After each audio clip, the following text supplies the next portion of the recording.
Friends, அஸ்ஸலாமு அலைக்கும். இன்றைக்கி நம்ம பார்க்க போகிற ரெசிபி ஒரு டேஸ்டியான மீட் பாக்ஸ் ரெசிபி. ஸோ எப்படி பண்ணலாங்கிறத பார்ப்போம். ஃபஸ்ட் ஒரு பேனில் 4லேருந்து 5 டேபிள் ஸ்பூன் ஆயில் விட்டு ஹீட் பண்ணிக்கோங்க. ஆயில் சூடானதும் 2 tablespoon ginger garlic paste add பண்ணியிருக்கேன். அதோட பச்சை வாசனை போகிறது வரைக்கும், அதாவது கொஞ்சம் ப்ரௌன் கலர் ஆகிறது வரைக்கும் வதங்கணும். ஸோ ஜிஞ்சர் கார்லிக் பேஸ்ட் வதங்கினதுமே இதில் 3 வெங்காயம் வந்து தின்னாக ஸ்லைஸ் பண்ணி வச்சுருக்கேன், அதையும் ஆட் பண்ணியிருக்கேன்.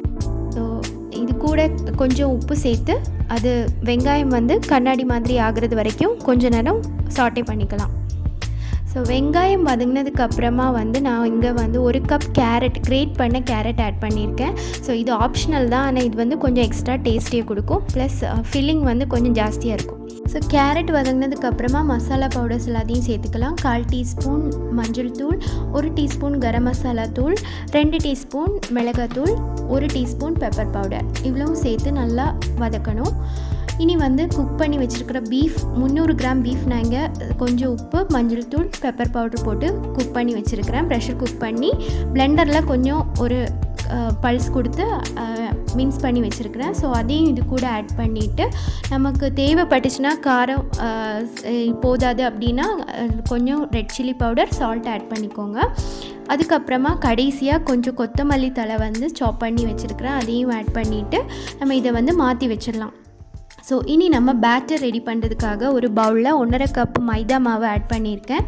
ஸோ இது கூட வந்து தேவையான அளவு உப்பு சேர்த்துட்டு கொஞ்சம் ஒரு பிஞ்ச் மஞ்சள் தூள் ஆட் பண்ணிக்கலாம். ஒரு ஜஸ்ட் ஒரு கலருக்காக தான், நிறைய வேண்டாம், கொஞ்சம். அதுக்கப்புறமா ஒரு முட்டையை உடைச்சி விட்டுட்டு தேவையான அளவு தண்ணி ஒரேடியாக விடாமல் கொஞ்சம் கொஞ்சமாக விட்டு ஒரு தின் பேட்டருக்கு கொண்டு வரணும். ஸோ தோசை பேட்டர் மாதிரி திக்காக இருக்க தேவையில்லை. ஸோ ஜஸ்ட்டு நல்லா கொஞ்சம் ரன்னியாக இருக்கணும், அவ்வளோதான். ஸோ இந்த மாதிரி ஒரு கன்சிஸ்டன்சியில் இருக்கணும்.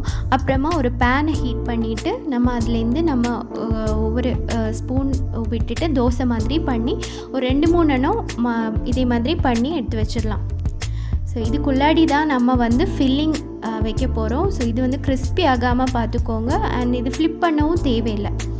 ஸோ இது கொஞ்சம் பெருசாக பண்ணிங்கன்னா நம்ம ஃபில்லிங் வந்து அது அந்த இடத்துல இருக்கும். இல்லாட்டி கொஞ்சம் குட்டியாக இருந்ததுன்னா ஃபில்லிங் வந்து கலைய சான்ஸ் இருக்குது. ஸோ அதனால் மேக்ஸிமம் எவ்வளோ பெருசாக முடியுமோ அவ்வளோ பெருசாக பண்ணிக்கோங்க. ஸோ இந்த மாதிரி நிறைய க்ரீப்ஸ் எடுத்து நம்ம பண்ணி வச்சிடலாம். ஸோ இனி வந்து நம்ம ஃபில்லிங் எப்படி ப்ளேஸ் பண்ணலாங்கிறத பார்ப்போம். ஸோ ஃபஸ்ட்டு ஒரு க்ரீப் எடுத்துகிட்டு அதுக்கு நடுவில் வந்து 2 ஸ்பூன் நம்ம பண்ணி வச்சுருக்கக்கூடிய பீஃப் ஃபில்லிங்கை இதில் ஆட் பண்ணிக்கலாம். ஸோ ஃபோல்ட் பண்ணது வந்து இந்த மாதிரி ஃபோல்ட் பண்ணிக்கோங்க. ஸோ இதில் பீஃப் தான் ஆட் பண்ணணும் அப்படின்னு கிடையாது, உங்களுக்கு சிக்கனில் பண்ணலாம், மட்டனில் எந்த மீட் வேணாலும் நீங்கள் ஆட் பண்ணிக்கலாம். ஸோ இந்த மாதிரி ஃபோல்ட் பண்ணி எல்லா க்ரீப்ஸ்லையுமே ஃபில் பண்ணி ரெடியாக்கி வச்சிடலாம். ஸோ இனி என்ன பண்ணலாங்கிறத பார்ப்போம். ஒரு பேனை ஹீட் பண்ணிவிட்டு அதில் கொஞ்சம் நெய் விட்டுக்கலாம். ஸோ நெய் இல்லாட்டி ஆயில் கூட ஆட் பண்ணிக்கலாம். ஸோ நான் இங்கே ஃபுல்லாக ஃப்ரை பண்ணலை. ஸோ நெய் சூடானதும் என்ன பண்ணணுன்னா, நம்ம ப்ரிப்பேர் பண்ணி வச்சுருக்கக்கூடிய மீட் பாக்ஸை வந்து ஒரு முட்டையை நான் பீட் பண்ணி வச்சுருக்கிறேன், கொஞ்சம் உப்பு, பெப்பர் பவுடர் போட்டு.